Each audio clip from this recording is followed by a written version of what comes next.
Bienvenue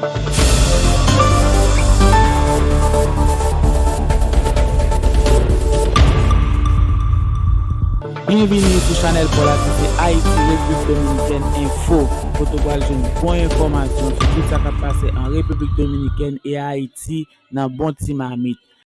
Et je donne maintenant la parole au représentant de la Fédération de Russie. Спасибо. Merci, Madame la Présidente. Nous remercions les intervenantes pour leurs informations. Nous saluons la présence ici des ministres des Affaires étrangères d'Haïti et de la République dominicaine.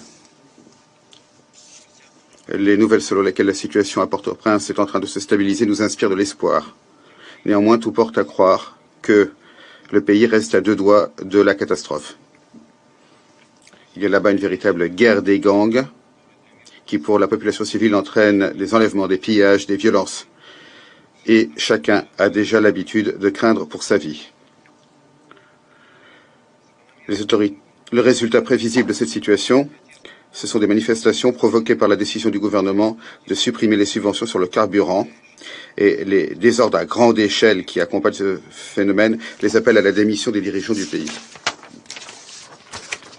Nous entendons des déclarations sur lesquelles c'est la mafia et les oligarques locaux qui se trouvent derrière ces manifestations ainsi que leurs parrains. Mais les tentatives d'améliorer la situation et de faire baisser l'insatisfaction de la population sont clairement inadéquates. Nous avons affaire à la frustration de la société qui a perdu confiance dans les autorités. Nous n'avons cessé de dire qu'il était indispensable d'avoir un large dialogue politique et de lancer un processus d'élection et de réforme.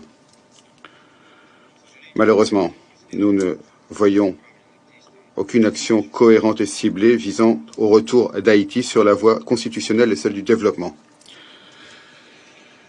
Nous sommes particulièrement déçus par le fait que les acteurs extérieurs qui disposent véritablement de levier du pouvoir à Port-au-Prince ne prennent pas de mesures visant véritablement à régler la crise dans le pays. En fait, ils ignorent ce qui se passe. Nous connaissons tous la difficile histoire d'Haïti, nous savons de quoi il s'agit. Les appels à se tenir aux côtés d'Haïti, lancés depuis la tribune de l'Assemblée générale, ne suffisent pas. Il faut faire des efforts pour que l'assassinat du président Moïse, il y a 14 mois, soit enfin élucidé. Et les coupables doivent être punis. On ne peut pas ignorer le fait que ça fait 6 ans qu'il n'y a pas eu d'élection dans le pays et que ça fait longtemps que les pouvoirs du gouvernement et d'une grande partie du Parlement ont expiré, y compris dans le contexte de la signature en 2001 de la Charte démocratique interaméricaine.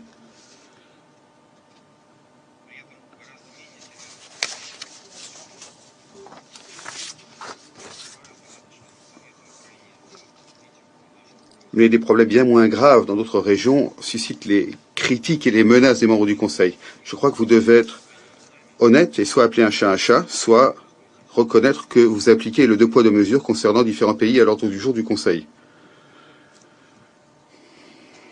Madame la Présidente, la communauté internationale doit véritablement corriger ses erreurs, définir les véritables besoins des Haïtiens et définir les moyens de véritablement les aider. Sans ingérence dans les affaires intérieures du pays, qui, comme le montre l'histoire, ne mène pas au résultat désiré.